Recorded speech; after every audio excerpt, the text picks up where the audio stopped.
Do you know that the United States is spending over $1.2 billion in taxpayer money, mobilizing federal forces and electrifying an entire canal stretching for miles, all to stop a single species of fish? That fish is the Asian carp, a species originally introduced to the U.S. as a low-cost solution for aquaculture. But after several decades, it has become a serious ecological threat. To prevent them from entering the Great Lakes, which contain 21% of the planet's surface freshwater, Chicago has turned a civilian canal into an unprecedented biological defense line. Why would a nation resort to such extreme measures? How did an engineering marvel that once saved Chicago from disease become the gateway to an ecological crisis lasting more than half a century?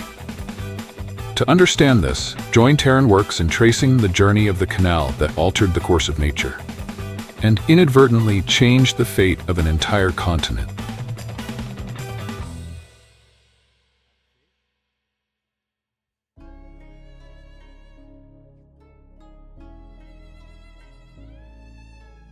At the end of the 19th century, Chicago entered a period of explosive growth. Its population surged, industry expanded rapidly, but the cost was a severe public health crisis. All of the city's residential and industrial wastewater was discharged directly into the Chicago River, a relatively small river that flowed straight into Lake Michigan, the source of drinking water for millions of people. The consequences quickly became alarming. In 1891, health reports recorded around 2,000 deaths from typhoid fever each year. Bacteria spread through the drinking water supply, and Chicago faced the risk of an epidemic spiraling out of control. The common solution at the time was to improve water filtration systems, but Chicago chose a far bolder path: to completely alter the course of nature. In 1900, the Chicago Sanitary Canal, later expanded into the Chicago Sanitary and Ship Canal, was officially completed. The project reversed the flow of the Chicago River, sending wastewater away from Lake Michigan and toward the Mississippi River system. It was an engineering marvel of the industrial age, celebrated across the United States as a symbol of humanity's power to control nature through technology. And for decades, the decision proved successful. Disease rates dropped dramatically, water quality improved significantly. Chicago not only survived, but continued to thrive. But history rarely ends where humanity believes it has won.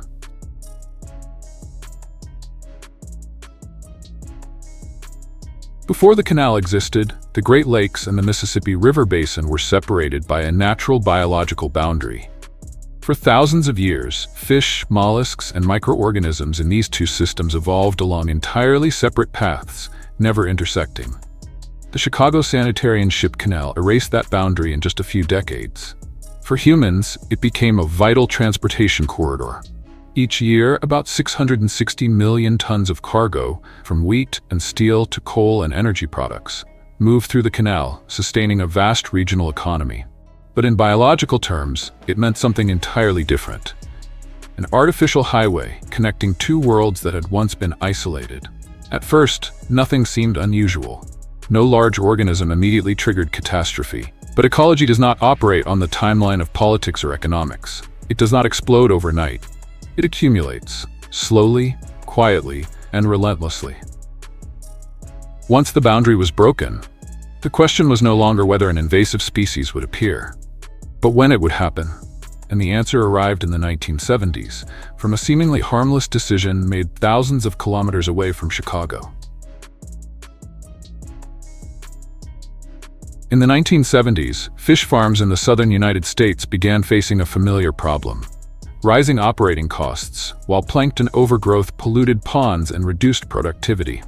The solution sounded reasonable and harmless: importing Asian carp. These fish consume plankton with remarkable efficiency. Costs quickly fell, yields increased, and the method appeared cheap, fast, and effective.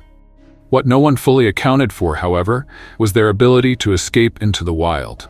A few heavy rains, a few weakened levees, and the fish spilled out of containment ponds into surrounding waterways. Once they entered the Mississippi River system, they encountered virtually no natural predators strong enough to control their population. From there, the carp began a slow but persistent journey, swimming upstream for thousands of kilometers, steadily advancing northward. And at the end of that route, the door was already open, the Chicago Sanitary and Ship Canal. What had once saved a city from disease had now become the perfect invasion corridor.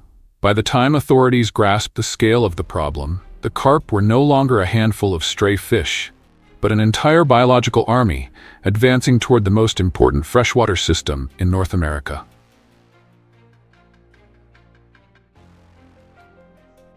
Why do Asian carp alarm scientists and the US government so deeply? Because they are not a single species. They are 4 different species, and each represents a distinct type of threat, reinforcing and amplifying one another. Silver carp are known for their explosive jumping reflex when startled. In the United States, this trait has turned them into a physical hazard. They can leap up to about 10 feet into the air, traveling at speeds close to 43 miles per hour, crashing directly into boaters. Hospitals in Illinois have recorded numerous cases of broken noses, facial fractures, and traumatic brain injuries, all caused by these biological projectiles launching from the water. Bighead carp are dangerous in a quieter but far more destructive way. They can weigh up to 120 pounds and consume plankton at a rate of up to 40% of their body weight per day. In just a few breeding seasons, they can collapse the very foundation of the food chain, the plankton that sustains entire freshwater ecosystems. Grass carp eat even more. They can consume up to 100% of their body weight daily. When food becomes scarce, they do not hesitate to eat fish eggs, juvenile fish, and even members of their own species. Most alarming is the black carp. With teeth as hard as steel, a single adult can consume up to 1,500 snails per day. If they enter the Great Lakes, more than 30 native freshwater mussel species, many of which have existed for millions of years, could face extinction. All of this is magnified by one factor: reproductive speed. A single female can lay between 200,000 and 1 million eggs each year. Asian carp do not need to be aggressive or actively attack other species. They simply need to eat faster, reproduce more rapidly, and occupy space more efficiently. And that alone is enough to replace an entire ecosystem.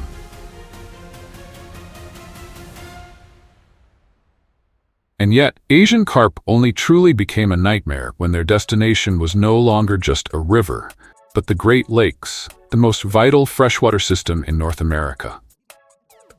The Great Lakes are not merely large bodies of water on a map. They contain about 21% of the planet's surface freshwater. Between 30 and 40 million people depend directly on this system for drinking water, irrigation, industrial production, and daily life. The fishing and tourism industries around the Great Lakes generate roughly $7 billion annually, supporting hundreds of thousands of jobs. But the true value of the Great Lakes cannot be measured in economic figures alone. Within this system live more than 10,000 species, many of which have existed since the Ice Age. This is not an ecosystem that can simply be restarted if disrupted. When its biological foundation collapses, the consequences are measured not in seasons or political terms, but in decades, even centuries. What most alarms ecologists is not that Asian carp directly kill other species, but how they starve the entire system. When plankton are stripped away, native fish lose their food source. A cascading reaction spreads outward, from small fish to larger fish, from waterfowl to humans. A collapse that is quiet, yet irreversible.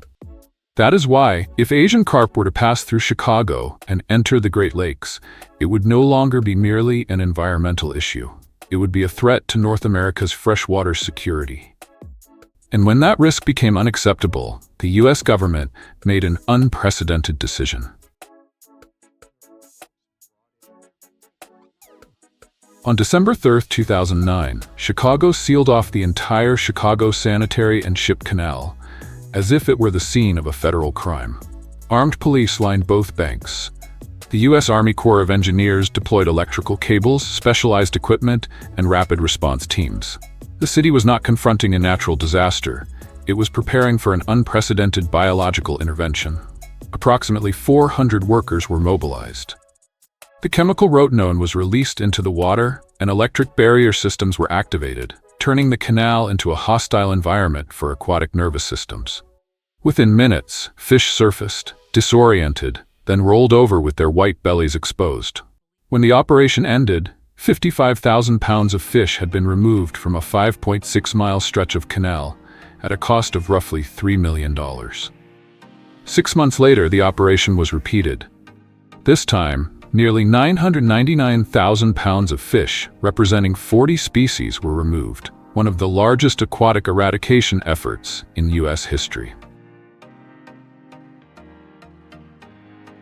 After 2 large-scale removal operations that produced only temporary results, Chicago reached a conclusion. The problem could not be solved with short-term interventions. If fish could return from upstream, then the canal itself had to become the barrier.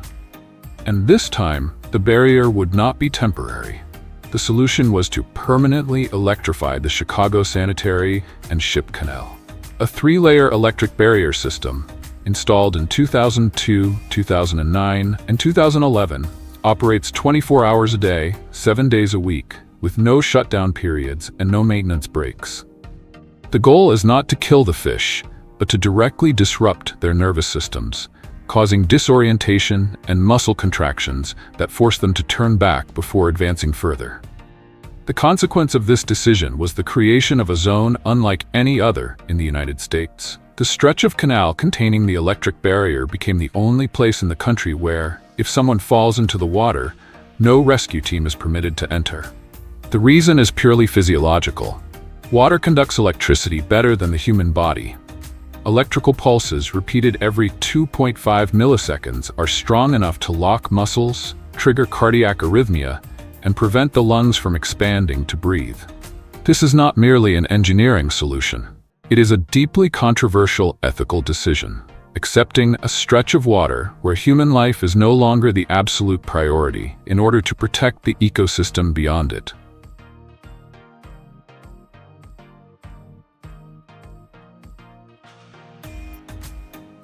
But in 2017, a single discovery was enough to shake confidence in the electric barrier system.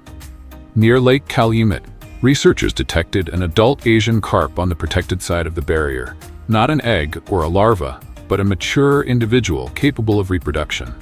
Hypotheses emerged quickly. The most widely discussed theory suggested that the fish may have trailed behind a metal barge moving through the canal. The individual was immediately captured.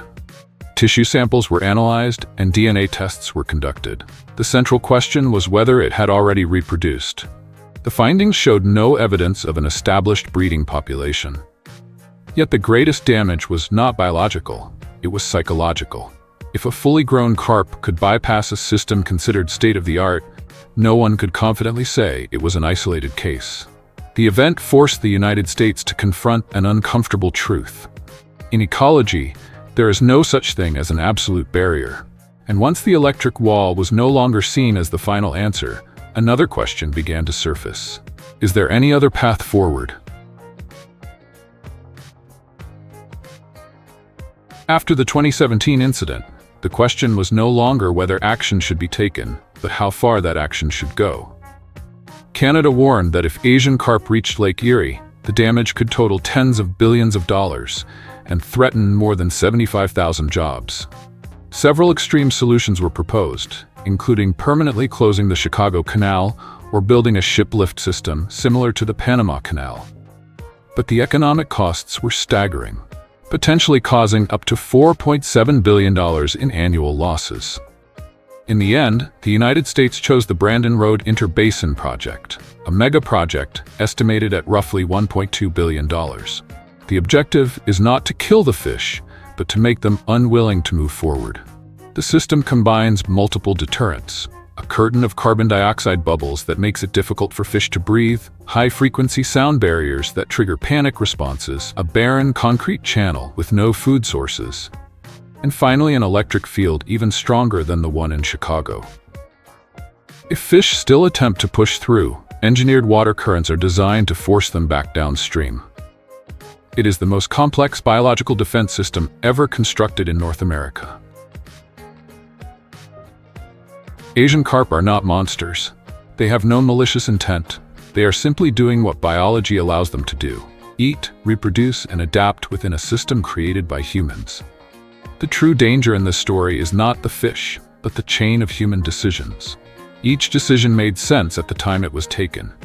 Yet when combined, they have forced an entire nation to electrify a canal and accept choices once considered unthinkable. The remaining question is not how to deal with carp, but this: how far are we willing to go to correct our own mistakes? What do you think about that choice?